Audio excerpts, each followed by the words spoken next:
فرما دیا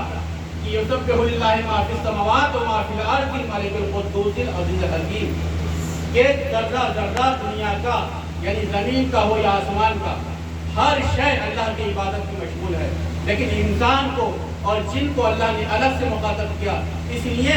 کہ اللہ نے ظاہراً طور پر جو انسان کے اعضاء دیے ہیں، یعنی اس میں چاہے آنکھ ہو یا ہاتھ ہو یا پیر ہو یا پھر اور اعضاء ہو، ہر اعضاء کو اللہ نے اختیار کیا ہے انسان کے ہاتھ میں، کہ جس طرف کو وہ موڑ دے اس کو اختیار ہے، وہ آزاد ہے۔ اگر آنکھ سے دیکھتا ہے تو وہ حرام کی طرف دیکھے یا حلال کی طرف دیکھے، قدم بڑھائے تو مسجد کی جانب قدم بڑھائے یا پھر میکدے کی جانب قدم بڑھائے۔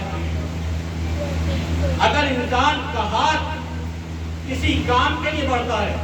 تو حلال روزی کمانے کے لیے ہاتھ بڑھائے یا پھر حرام روزی کمانے کے لیے ہاتھ بڑھائے، تو یہ انسان کے اختیار میں ہے۔ لیکن اللہ نے ظاہری اعضاء پر انسان کو اختیار دیا ہے، لیکن باطنی اعضاء پر اللہ نے اپنے آپ کا غلبہ رکھا ہے، کیونکہ اندرونی اعضاء یعنی باطنی اعضاء جو ہیں وہ اللہ نے اپنے اختیار میں رکھے، انسان کو آزادی نہیں دی۔ اب اگر انسان حلال کھائے گا تو اللہ ہضم کرے گا، اور اگر حرام کھائے گا تو انسان بیمار پڑ جائے گا۔ اگر انسان حلال روزی کمانے کے بعد حلال کھاتا ہے تو اللہ خوش ہوتا ہے، اسے تندرست بناتا ہے، اور وہاں پر ہی اگر حرام غذا اس کے پیٹ میں اس کے شکم میں چلی جاتی ہے تو پھر وہ ایک شیطان نما بن جاتا ہے۔ اگر انسان انسانیت دکھائے گا تو وہ عمر طویل پائے گا، اور اگر انسان حسد اور بغض میں رہے گا تو وہ جل کر مر جائے گا۔ جب انسان کو ملک الموت اس کے نزدیک آتے ہیں تو کسی کو کوئی خبر نہیں کہ کب اس کی روح قبض کر لی جائے، کب اسے انتقال کرنا پڑ جائے۔ ہر لمحہ اسے یہ اندازہ نہیں ہے کہ آج میرا یہ آخری دن ہے یا میری اور عمر ہے۔ انسان کے پاس کب ملک الموت آ کر اس کی روح قبض کر لیتے ہیں، انسان کا کوئی یہ اختیار نہیں ہے۔ اس لیے اگر انسان کو اندرونی اعضاء پر یہ اختیار دے دیا جاتا یا موت پر یہ اختیار دے دیا جاتا کہ وہ اپنی مرضی سے مرتا تو پھر تو حشر ہی بچتا تھا، کیونکہ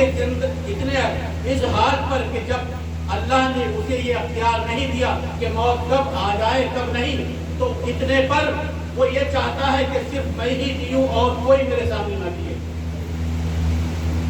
تو یہ ایک انسانی فطرت ہے، فطرتاً عادت ہے، یہ پیدائشی عادت ہوتی ہے۔ تو انسان کو ہمیشہ اللہ نے یہ ترغیب دی ہے کہ میری عبادت کر اور میری خوشنودی حاصل کر، اور میری خوشنودی حاصل کرے گا تو عمر بھی پائے گا اور دولت میں بھی اضافہ پائے گا۔ صلوات پر محمد۔ یہ دنیا بناتے وقت خداوند کریم نے تمام انبیاء کو خلق کیا، کسی کو سلطنت دے دی، کسی کو بیماری سے نوازا، کسی کو اولاد کی فرقت سے نوازا، کسی کو شوہر اور بیوی کی فرقت سے نوازا، لیکن اللہ نے تمام انبیاء کو وہ امتحان کی منزل میں تھے، لیکن انسان کو یہ کوئی شرف نہیں دیا۔ انسان اگر بیماری حاصل کرے گا تو وہ خود ذمہ دار ہے، انسان اگر گناہگار ہے تو وہ خود ذمہ دار ہے، انسان اگر غلطیاں کرتا ہے تو خود ذمہ دار ہے۔ انسان کو یہ اختیار ہے کہ وہ گناہ کرے یا ثواب کرے، نیکیاں کرے گا تو ثواب پائے۔ انبیاء کا مقابلہ نہیں کر سکتا، اور جب انبیاء کا مقابلہ نہیں کر سکتا تو پھر اہل بیت کا مقابلہ کیسے کر سکتا ہے؟ جناب سلیمان تمام دنیا میں آسمان ہو یا زمین ہو